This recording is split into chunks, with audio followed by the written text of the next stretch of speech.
If you're suffocating from the pressures of life, I can help you live a metamorphic life.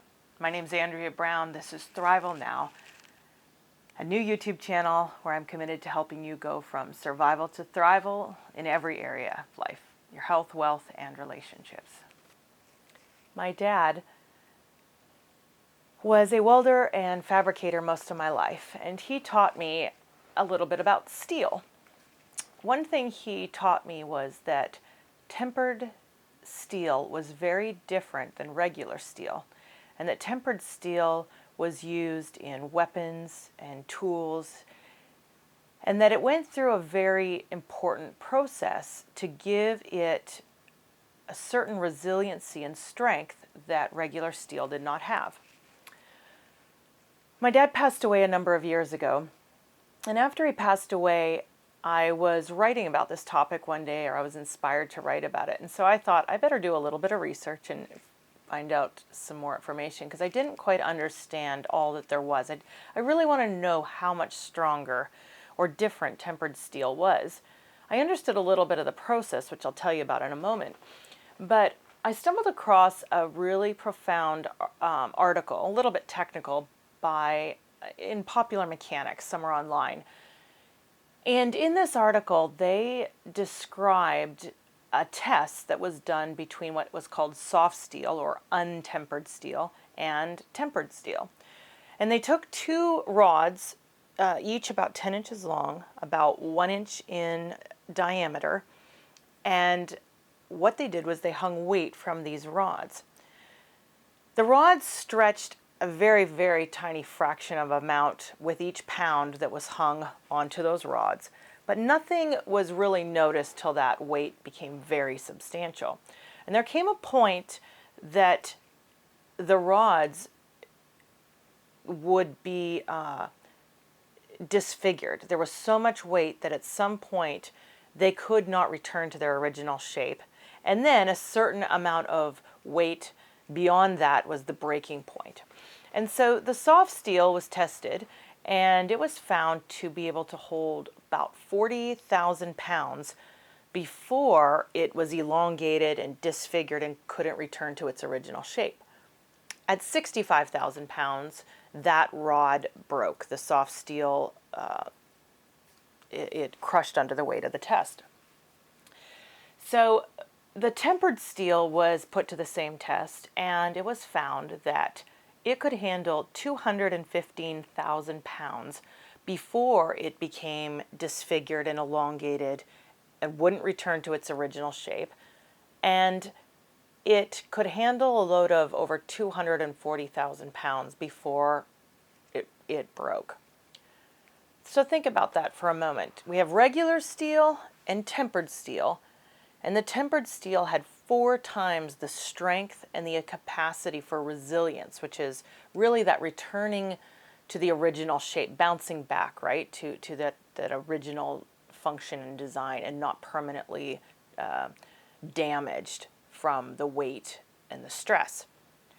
So what is the tempering process? What does that mean, tempered steel? Well, the process that a blacksmith uses to temper steel is pretty interesting. Tempered steel goes from the fire and the heat into a cooling process. Now, sometimes that cooling process is slow and long, and sometimes it goes from the fire and it's immediately quenched in water and cooled rapidly. And so there is a number of cycles that tempered steel is taken, that a blacksmith, when is working with that metal and that steel, and often, it's the classic vision of a blacksmith in a forge hammering that metal or the blade of some sort or the tool on the anvil, putting it into the fire and then throwing it into a bucket of water and into the fire and beating it and back into the water. Life throws a lot at us, and many of us will find that you feel like you are in a fire and you are going to die, or quenched in water and you're going to drown. And I don't know how long you've lived or what circumstances you've experienced, but I know in my own life I have experienced many trials and challenges that were at the time very overwhelming and seemed more than I could bear. But I often thought of this process of tempered steel.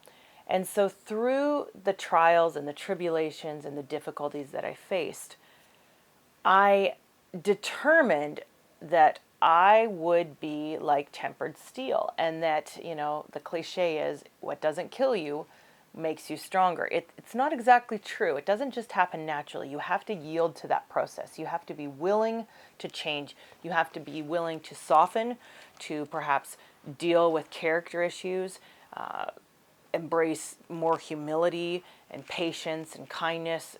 Usually it is a crushing process for our character and our pride, or for our pride and for the natural tendencies that we have. And these fires and waters can produce an incredible amount of character in us.